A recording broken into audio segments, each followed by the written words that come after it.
There's a phenomenon in the NBA that's been going on for a while now. Here's a list of my greatest players of all time, in no particular order. There are 24 names on this list. If you think I'm missing someone, let me know in the comments. Anyway, out of these 24 players, 14 of them have sons who are old enough to have played in the NBA.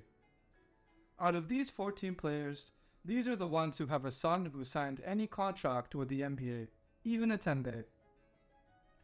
None. Not a single player out of the top 24 has a son who's made the NBA. The most athletic sons in this list include Bronny James, LeBron's oldest son who isn't yet old enough to make the league, Zaire Wade, Dwayne Wade's son who is currently in the G League, and Demetrius Bell, Karl Malone's son who made the NFL.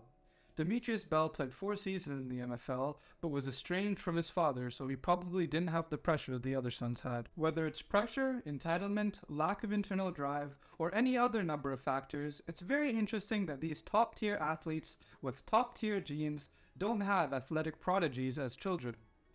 Looking through many all-time lists, it seems almost unanimous that the best NBA player of all time who has a son that's made the NBA is John Stockton with his son David Stockton.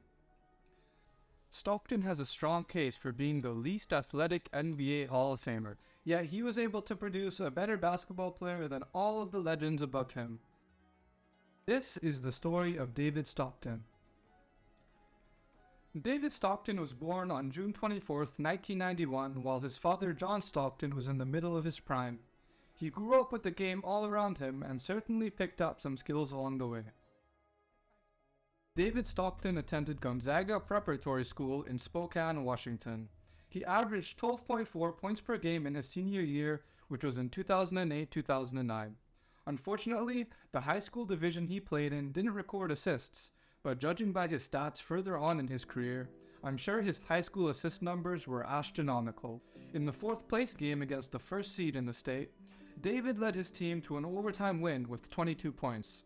Before this season, Gonzaga Prep hadn't even come top 8 in the state since the tournament began in 2001.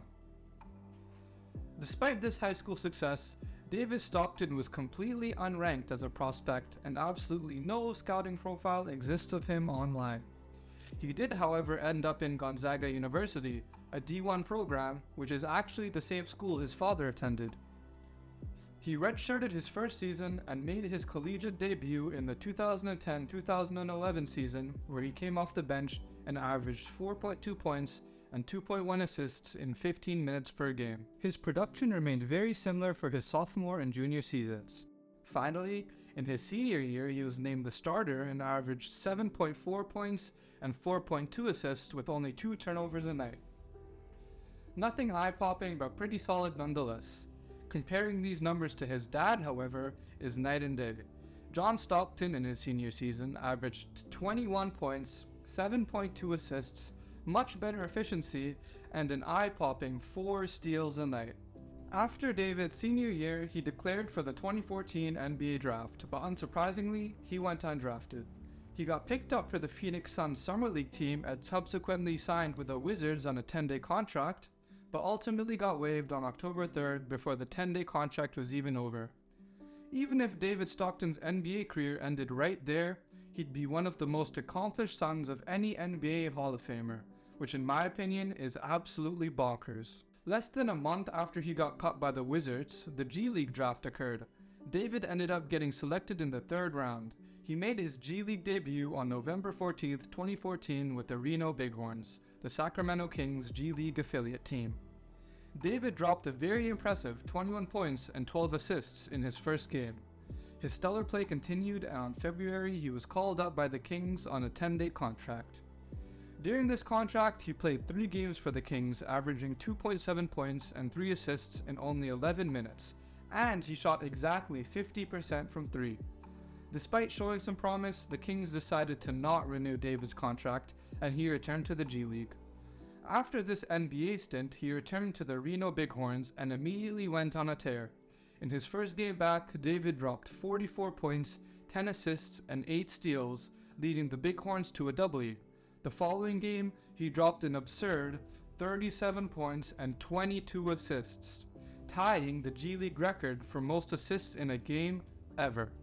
By the end of David Stockton's rookie season, he averaged 20 points, 9.5 assists, 2.5 steals, and shot 40% from 3. These assist numbers were the 12th highest assist per game averages in G League history, and was 1.5 assists per game away from breaking the assist per game record altogether. After his NBA stint, for the rest of that year in the G League, he averaged an insane 29.2 points and 12.8 assists. If he had those assist numbers for the whole year, he would have absolutely smashed the G League assist per game record. He only played 33 minutes in the NBA that year, but that seemed to have a profound impact on his abilities, taking his game to the next level. After the G League season ended, Sacramento signed him again for the rest of the season, but he didn't play in any more games. He played 3 games for the Kings during the preseason of the next year, which was 2015-16, but ultimately he got cut before the season started. He played the rest of the year once again with the Reno Bighorns. He had a slightly down yet still productive year, averaging 18 points and 7 assists. The next year, 2016-17, he played for the Kings Summer League team, but that didn't amount to anything. He also only played 15 games in the G League as he went overseas to play in Croatia and New Zealand. After that year overseas, he returned back to the Reno Bighorns G League team for the 2017-18 season. Halfway into the season, the Utah Jazz, his dad's former team, signed him on a 10-day contract. He made his Utah Jazz debut with his dad in attendance, scoring 2 points on a pair of free throws in garbage time. He ultimately only played 3 games in Utah before his contract expired, averaging 3.3 points and no assists on only 3 minutes a night. The next year, in 2018-19, David Stockton spent the whole year playing in Germany. For the preceding few years, he bounced between teams in the G League with a couple stints in a Puerto Rican league. This season, for the 2022-23 season, he's found a home with the Fort Wayne Mad Ants of the G League. He's currently having his best year since that incredible rookie season. He's currently averaging 16 points and leading the G League with 10 assists per game, surpassing his previous 9.4 assists per game rookie season. When he averaged 9.4 assists per game, it was good for 12th best all time, but since then it got pushed down to 16th. If he can keep this 10 assists per game pace, which he's very capable of doing, it'll put him back up to 12th, and he will have 2 of the top 20 greatest passing seasons in G League history. David Stockton is currently 6th all-time for total assists in G League history. He is a little under 600 assists away from being first. With 50 games in the G League season, he could potentially reach first place and break the G League record as soon as 2024.